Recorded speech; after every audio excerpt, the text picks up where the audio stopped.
ऐसे जब 20 साल पहले मैं खड़ा हुआ था ऐसे किसी ऑफिस में जाके, तो मुझसे पूछा गया था कि क्या है, क्या है। मैंने कहा एक्टर हैं। बोले दिखने से तो लगते नहीं हो एक्टर हो। तो क्या होता था कि इंडस्ट्री में हमेशा ये चलन था कि एक्टर का होता और गोरा होता है और लंबा चौड़ा बल्ले छल्ले होते हैं। मतलब हम तो बस ऐसे ही चले गए थे, ऐसा समझता था वो। और शिप्रा, मैं आपको यकीन दिलाना चाहता हूँ इस चीज़ का कि मेरे खुद के रिश्तेदारों ने भी, जब मैंने उनसे इच्छा जाहिर की कि मैं एक्टर बनना चाहता हूँ, तो उन्होंने भी मुझे डीमोरलाइज किया कि पहले शक्ल तो देख ले अपनी, क्योंकि 5 फुट का छोटा पतला दुबला सा आदमी, काला कलूटा। मुझे खुद को पता नहीं था कि इंडस्ट्री में मेरा क्या हाल होगा, बट एक जिद थी और हजारों लाखों, मतलब सालों साल से इंडस्ट्री में सिर्फ यही चलन था कि एक्टर तो, हीरो तो जो है ऐसा होता है। लेकिन बावजूद भी गए। लेकिन एक चीज मेरे दिमाग में थी कि जो सब कर रहे हैं वो नहीं करना है, तो अलग क्या करूं, अलग क्या होना चाहिए। उसके लिए ट्रेनिंग की जरूरत थी, जो मैंने नेशनल स्कूल ऑफ ड्रामा 3 साल मैंने एक्टिंग की पढ़ाई की वहां पे, और अपनी एक क्राफ्ट के बारे में समझा कि एक्चुअली इस पर्सनैलिटी में अगर मैं लोगों को इम्प्रेस करना चाहता हूं, उसके लिए एजुकेशन की बहुत ज़रूरत है। या जो भी आप काम कर रहे हो उसमें क्राफ्ट, उसका एक्सपर्ट होना बहुत ज़रूरी होता है। ऐसे ही हवा में नहीं कि जैसे पहले होता था, अरे यार तो बहुत खूबसूरत दिखता, फिल्मों में जाके काम करना शुरू कर दे। ऐसा नहीं, किसी चीज़ को बारीकी से जानना, एक्सपर्ट्स की एक्सपीरियंस की ज़रूरत होती है। तो मैंने ट्रेनिंग ली नेशनल स्कूल ऑफ ड्रामा से, और 2000 में मैं पहुंच गया मुंबई। मुंबई पहुंचने के बाद जब हम किसी ऑफिस में जाते थे, आई थिंक उससे पहले चलन नहीं था बिल्कुल भी। हम लोग गए, जैसे मैंने बताया कि ऑफिस में खड़े हो के, भाई हम एक्टर हैं, काम दोगे क्या? तो बोले पहले हुलिया तो देख अपना तू। तो ये हर बार सुनने के लिए मिलता था, और वो बात भी सही थी, क्योंकि उससे पहले कभी कोई आपने देखा नहीं होगा कोई इतना बड़ा, कोई इतनी सी पर्सनैलिटी का 5 फुट 6 इंच का आदमी, पतला दुबला सा मरियल सा, कि कभी ये इस तरह के लोग एक्टर भी बन सकते हैं, हीरो भी बन सकते हैं, स्टार भी बन सकते हैं। ऐसा चलन था ही नहीं। मैं कॉन्फिडेंट था बिकॉज ऑफ माई ट्रेनिंग। मैंने ट्रेनिंग ली थी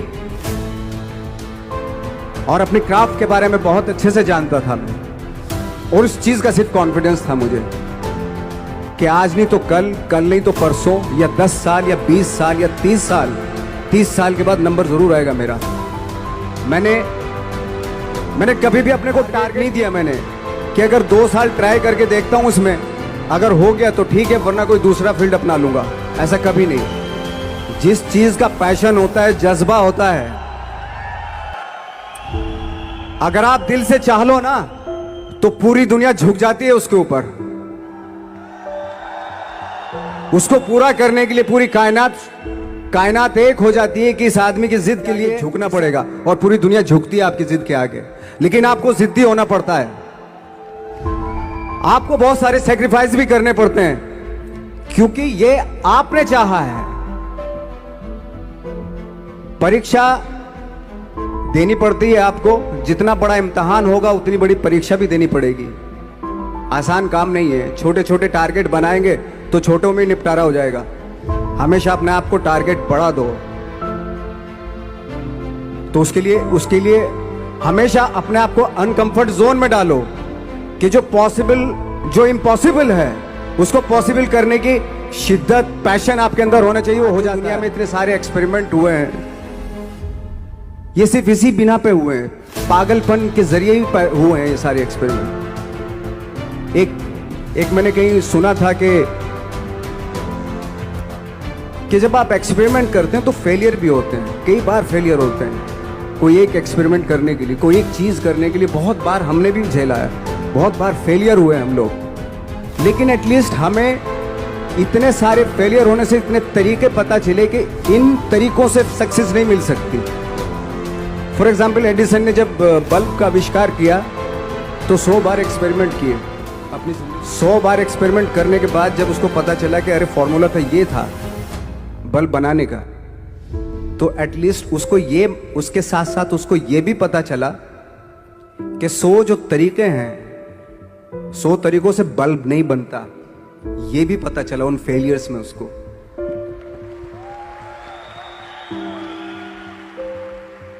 जब हम लोग मुंबई आए तो हमें मालूम था हमारे पास पर्सनैलिटी नहीं है, हमारे पास बैक नहीं है, या हमारे फादर दादा परदादा तो फिल्म इंडस्ट्री में है नहीं, हम ही हैं, तो हमें क्या करना चाहिए। इसलिए लोगों के बीच में घुसे रहते थे, आम लोगों के बीच में घुसे रहते थे, उनका एक्सपीरियंस सुनते थे, उनको ऑब्जर्व करते थे।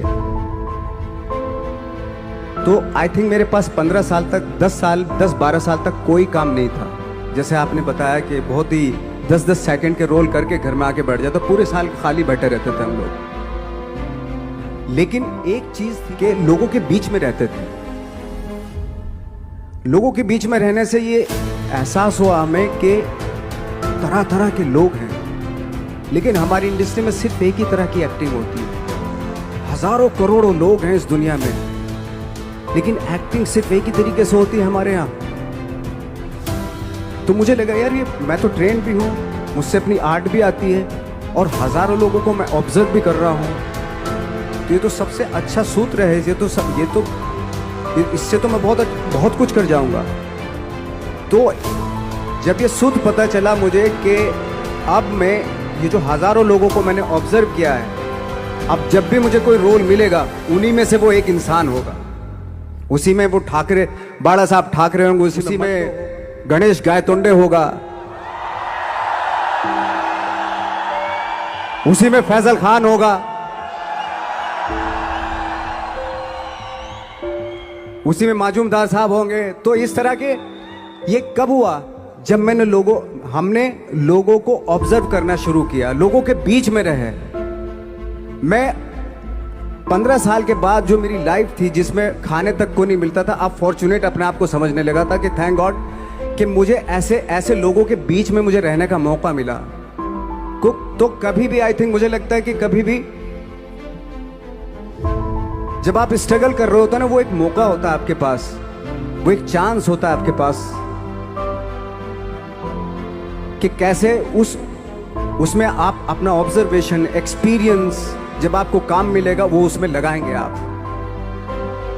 तो मेरी लाइफ बहुत ही, आज जब मैं सोचता हूँ कि यार ये तो बहुत ही अच्छा हुआ, तो जो 15, 10, 12 साल मैंने बिना काम के गुजारे, जो लोगों के बीच में रहा था, मैं आज वो काम आ रहा है मेरे। जहाँ ज़रा सा कोई कैरेक्टर मिलता है तो आदमी इसलिए कनेक्ट करता है उनसे कि उनको लगता है कि यार ये तो मेरे पड़ोस का ही, आसपास का ही ये बंदा। मैंने देखे हैं इस तरह के लोग। आई थिंक यही हमारी सबसे बड़ी जीत है एज एन एक्टर।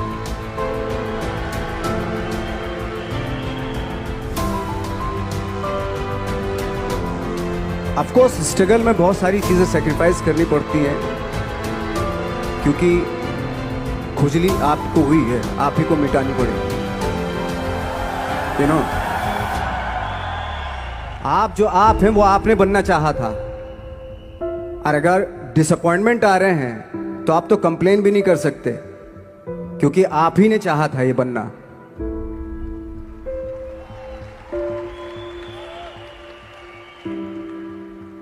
तो बस यही था कि 10-12 साल तक मैंने सोचा था, 10-12 साल जब स्ट्रगल हो गए तो मेरे बहुत ज़्यादा वो भी हुआ कि यार छोड़ के चले जाते हैं, कुछ काम मिल नहीं रहा है, क्या हो रहा है कुछ पता नहीं, आई डोंट नो मिल पाएगा या नहीं मिल पाएगा। ये होता था कि नहीं, मेरी मदर जो है ना एक लेटर लिखती थी मुझे हमेशा। तब मोबाइल नहीं आए थे, पेजर आए थे, तो पेजर यहाँ पे लगा के चलते थे हम लोग।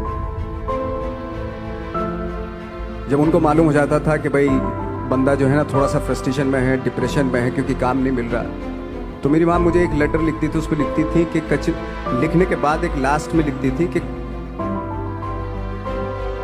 12 साल में कचरे के दिन भी बदलते थे, तू तो इंसान है, तेरा दिन भी बदलेगा।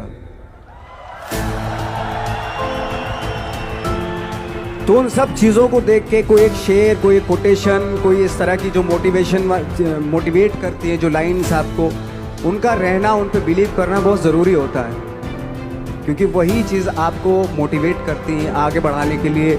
और जब ख़राब वक्त होता है आपको वो लाइन्स, वो पोएम्स, वो वो सारी चीज़ें आपको संबल देती हैं, मजबूती देती हैं, ताकत देती हैं। और मैं जिस गांव से आया था, डिस्ट्रिक्ट मुजफ्फरनगर के एक छोटा सा गांव था बुढ़ाना। जब हमने शुरुआत की थी वहाँ पे, जब मैं था वहाँ पे लाइट भी नहीं थी। 1 घंटे के लिए रात में कभी आ गई, या 1 महीने के बाद हल्का सा मुंह दिखा के चली गई। इस तरह की लाइट इस तरह होती थी। वही लैंप में पढ़ना स्टार्ट किया, लैंप। तो छोटे से गांव से आने के बावजूद फिर दिल्ली मतलब छोटा सा, उससे बड़ा शहर भी हमें ऐसा लगता था पता नहीं क्या है, मतलब डर लगता था। मैं जब मुंबई में आया था तो मैं 15 दिन तो घर से बाहर ही नहीं निकला था, क्योंकि इतनी स्पीड देख रहा था मैं कि इतनी स्पीड में तो हम चल ही नहीं पाएंगे, इस शहर के साथ शायद हम कनेक्ट नहीं कर पाएंगे बिल्कुल भी। तो इस तरह के डर थे। लेकिन ऐसी जगह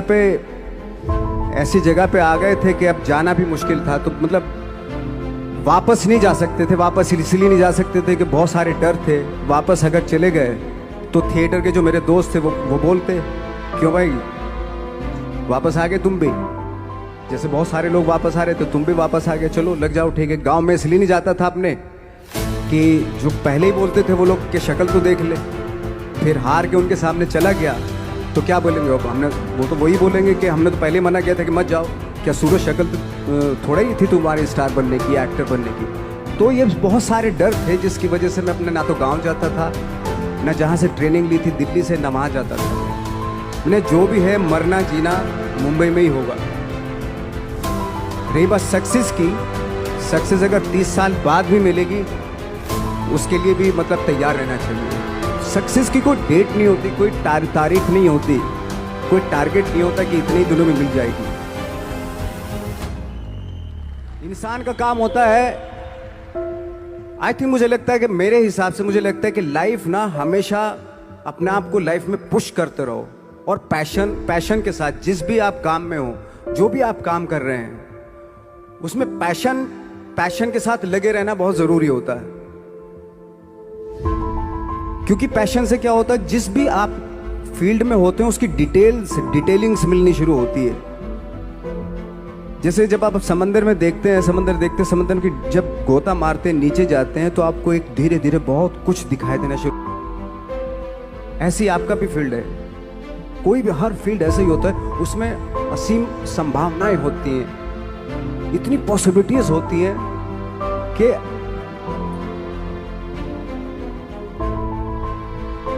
आई थिंक दुनिया का हर काम में इतनी सिर्फ अगर एक दर्जी है पैंट सीता है, पैंट सी सकता है वो, अगर वो चाहे तो। अगर उसने नहीं चाहा तो वो जो ट्रेंड चला रहा है वही सीता जाएगा। लेकिन अगर उसने चाह लिया कि मैं ऐसा कुछ करता हूँ, तो 1000 तरीके की पैंट उसी में 1000 तरीके की सी देगा वो। ऐसे हर फील्ड में पॉसिबिलिटीज बहुत होती है और एक परफेक्शन होता है। फॉर एग्जांपल जैसे हम लोगों ने ट्रेनिंग इसलिए ली कि परफेक्शन आ जाए अपने काम में। जैसे एक मैंने एग्जांपल सुना था कि ये छोटी छोटी चीज़ें जो मैं बता रहा हूँ, ये चूँकि मैंने बचपन में सुनी थी, उन पे दिमाग, उन्हीं को अपनी लाइफ बना के आगे बढ़ा तो आज यहाँ पे हूँ। इसलिए वो छोटी छोटी चीज़ें बहुत काम आती हैं, उनको सुनना बहुत ज़रूरी होता है इंसान के लिए। बताते हैं कि एक बहुत बड़े, पता नहीं ये सच है झूठ है, मुझे नहीं इतना ज़्यादा नहीं मालूम, बट कोई बहुत बड़े इंसान हुए, लेकिन वो जूता सीते थे। लेकिन जूता जहाँ से सीते थे ना, वहाँ से कभी फटता नहीं था वो, भले दूसरी जगह फट जाए लेकिन वहाँ से नहीं फटता था, क्योंकि उसका पैशन था जूता सीना। काम भले वो है वो, लेकिन उस काम में भी उनका पैशन है। तो इसी वजह से वो इतने पॉपुलर होते चले गए कि यार जूता फट गया लेकिन सिलवाना वहीं जाके, क्योंकि वहाँ अगर उन्होंने सी दिया वहाँ पे, जिंदगी भर वहाँ से जूता नहीं फटेगा। तो छोटी छोटी चीज़ों में ये जो परफेक्शन, पैशन, ये सारी चीज़ें होती है जो आपका आगे बढ़ाती है, बहुत आगे ले जाती है। लेकिन उसके कुछ चीज़ों का होना वाकई बहुत ज़रूरी होता है। फिर एक्सपीरियंस आपकी नॉलेज। जैसे मेरा मानना है कि मैं आई एम सॉरी टू से, बट मेरा खुद का मानना है कि मैं लक पे बिलीव नहीं करता हूँ। मेरे सामने आज तक मेरे सामने लकीली कोई चीज़ नहीं हुई कि मैं लकीली यहाँ तक पहुँच गया।